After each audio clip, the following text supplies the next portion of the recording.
Salut, c'est Natacha. J'ai découvert les sculptures de Roselyne Conil grâce à Brindille. Été comme hiver, Brindille prend voluptueusement le soleil sur la promenade Rose des Lecs. Aujourd'hui, je suis à La Ciotat, où le jardin de la ville accueille plusieurs de ses sculptures.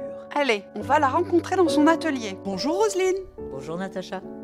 Alors, Roselyne, moi j'ai une question à te poser. J'adore tes brindilles que je connais depuis longtemps et je voudrais savoir quelle est l'origine de ces brindilles dont on a un exemple ici. C'est donc la plongeuse ou la nageuse. D'où viennent-elles ces brindilles ?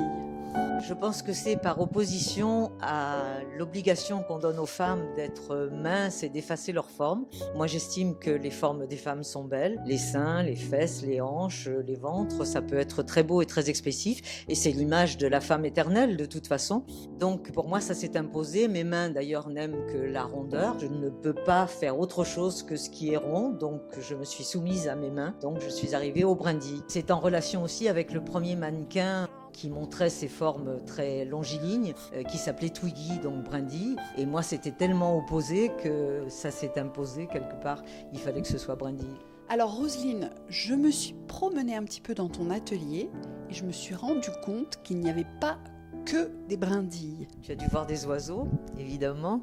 Je me suis tournée vers les oiseaux parce que d'abord je trouve qu'ils sont très expressifs eux aussi. Et puis l'idée de départ, c'est ce que j'ai découvert au chantier avec des fers à béton rouillés, peints, qui pour moi étaient très expressifs. Ça m'est apparu comme étant des pattes d'oiseaux, des échasses. Et peu à peu, j'ai lié ça avec d'autres matériaux parce que j'aime bien les assemblages. Donc ça a été du bois, ça a été de la céramique. Maintenant, je suis au verre. J'aime bien le contraste entre le verre, le côté précieux du verre et le côté rustique de l'acier. Maintenant, j'en suis même au cristal plutôt que du verre plus simple parce qu'il y a là une transparence absolument inégalée et qui est intéressante. Et j'évolue aussi maintenant, je quitte un peu l'acier pour aller vers le bronze à la cire directe qui permet une autre expression, un peu plus de détails. À l'heure actuelle, j'utilise beaucoup le platane parce que c'est un bois qui laisse la liberté de pas mal de formes et de finitions et qui est un bois, quand il est bien poli, qui a un petit grain très spécial et qui me plaît bien. Je vous parlais tout à l'heure du bronze. Donc ça, c'est une cire qui va être transformée en bronze.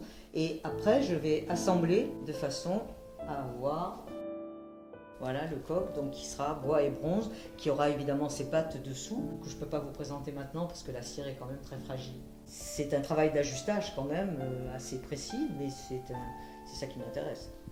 Ici, on est à un stade un petit peu plus évolué. On a le bronze brut de décoffrage, pratiquement, qui sera travaillé, ciselé et ensuite assemblé sur le corps de verre. Il ne vous échappera pas que les corps de verre sont plus ou moins une évolution de l'œuf et l'oiseau. D'accord Roselyne, mais j'ai une question. Lequel était là en premier, l'œuf ou la poule ? La poule ? L'œuf ? Non, la poule ! Mais pourquoi pas l'œuf ? Natacha, j'ai acheté des chocolats pour Pâques, ils sont où ?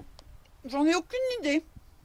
Si vous souhaitez plus d'informations sur les œuvres pleines de douceur de Roselyne Conil, je vous mets tous les liens en description. Vous pouvez la retrouver sur son propre site et également sur le site de l'association Talents en Partage. Pour vous abonner, c'est simple, cliquez sur la petite licorne et vous pourrez aller voir toutes les vidéos que je propose sur ma chaîne.